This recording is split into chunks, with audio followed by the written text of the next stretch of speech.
Hello and welcome to my first installment of This Week in Gaming, a lighthearted look at all the latest happenings in the industry. The first news of the week is that there's a new trailer out for the No Man's Sky update called No Man's Sky Next, which was my reaction at first, because the last time that I watched a trailer from Hello Games, I got conned out of $60.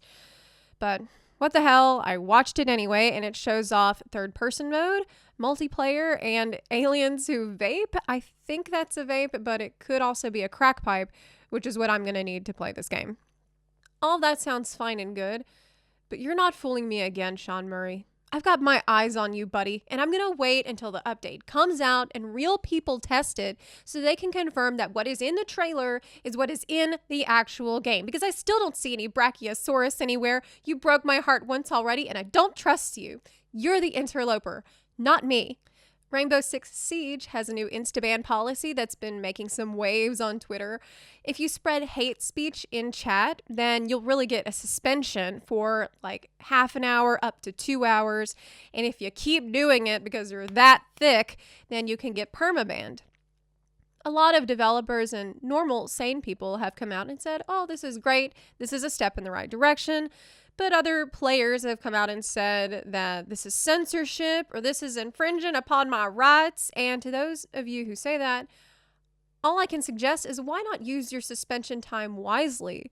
2 hours is more than enough time to take your white robes to the cleaners to get the Dorito stains out. Moving right along, the Culling 2 has been in the news, which was remarkable because the Culling 2 has an average concurrent player count of 6. 6 people. But apparently, 6 people were so distraught over how bad the game is that Xaviant actually pulled it from the store and issued, I don't know, like $30 worth of refunds.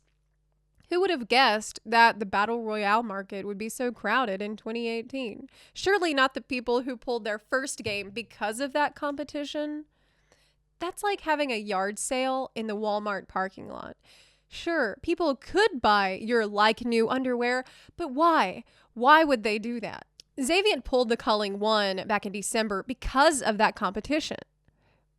But they've just announced that they want to re-release the original popular version of the Culling 1 that came out in 2016.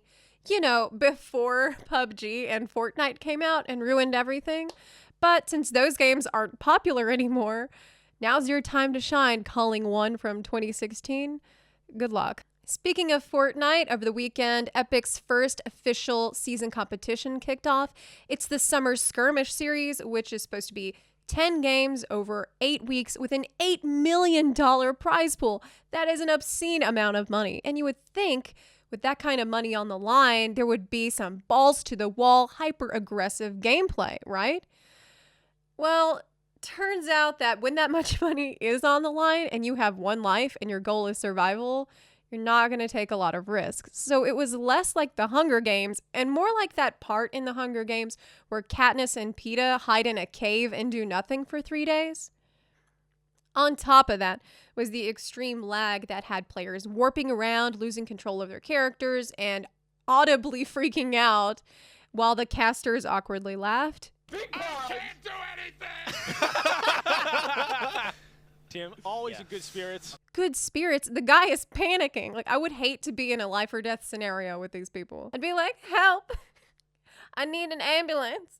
And they'd be like, oh, Zeppela, you're always in good spirits. So because of the problems, they canceled the tournament after 4 matches instead of the promised 10, which meant that a lot of players didn't even get a chance to play.